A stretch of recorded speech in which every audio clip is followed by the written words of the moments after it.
Hi friend, travelling lifestyle ব্লগের পক্ষ থেকে আজ সবাইকে স্বাগতম। আজ আবারও একটি নতুন ট্রাভেলিং ভিডিও নিয়ে আপনাদের কাছে চলে এসেছি। তো গাইস, আজকে ট্রাভেলিং ভিডিওটি হচ্ছে আজ আমরা যাবো চ্যাটনিস ট্যুরে, অর্থাৎ কামারপুকুর জায়গাটি ঘুরতে। তো গাইস, তোমার চ্যানেলটি নতুন হয়ে থাকলে চ্যানেলটিকে সাবস্ক্রাইব করে দিয়ে, কমেন্টটা অল করে দিয়ে, একটা লাইক, একটা শেয়ার, একটা কমেন্ট করে দিয়ে আমাদের পাশে থাকো। আর ভিডিওটি কেমন লাগলো, ভালো লাগলে কমেন্ট করে জানিও। আর আমার ভিডিও তোমার কেমন লাগে এটাও তোমরা অবশ্যই কমেন্ট করে জানিও। তো গাইস, কিছুক্ষণ দেখতে পাও, কিছুক্ষণ পরে তোমার সাথে ভিডিও দেখা হচ্ছে। টাটা। তো গাইস, আমার রেডিও কমপ্লিট। এবার আমরা যাবো হচ্ছে যে আমাদের কামারপুকুর জয়রামবাড়ি ঘুরতে জন্য যে বাস বুকিং করা হয়েছে। তো গাইস, এখন আমরা সেখানেই যাবো, সেই বাস ওঠার জন্য। চলো গাইস, কি যাওয়া তোমার সাথে দেখা হচ্ছে। টাটা।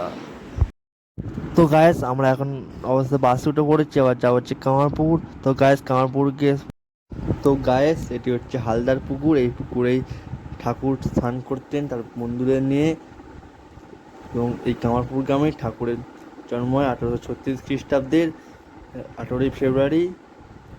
এবং ঠাকুর ছিলেন তার পিতামাতার চতুর্থ সন্তান এবং কনিষ্ঠ সন্তান। তো গাছ, এটা হচ্ছে সীতানাথ পাইনদের বাড়ি। এখানে আছে একটি নাট্যমঞ্চ। এখানে ঠাকুর আসতেন এবং এই নাট্যমঞ্চে নাট্য করতে করতে ঠাকুর জ্ঞানভগ্ন হয়ে পড়েছিলেন।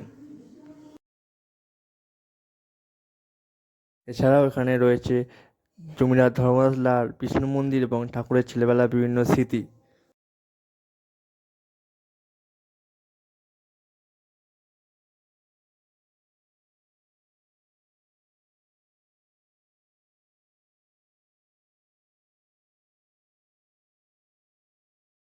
এছাড়া বিষ্ণু মন্দিরের ঠিক পাশেই রয়েছে লাবাবুদের দুর্গা মন্দির। এখানেই আগে দুর্গা পুজো হতো এবং এখনও এখানে দুর্গা পুজো হয়। এই দুর্গা মন্দিরের ঠিক পাশেই রয়েছে পাঠশালা। এখানেই ঠাকুর পড়তে আসতেন এবং ধ্যানমগ্ন হয়ে ধ্যানস্থ হয়ে পড়তেন। এই পাঠশালার ঠিক পাশেই রয়েছে একটি রাসমঞ্চ।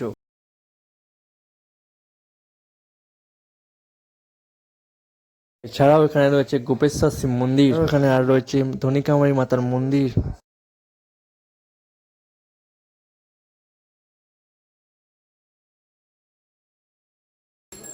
আরও এখানে রয়েছে ঠাকুরের ভিক্ষা মাতার মন্দির।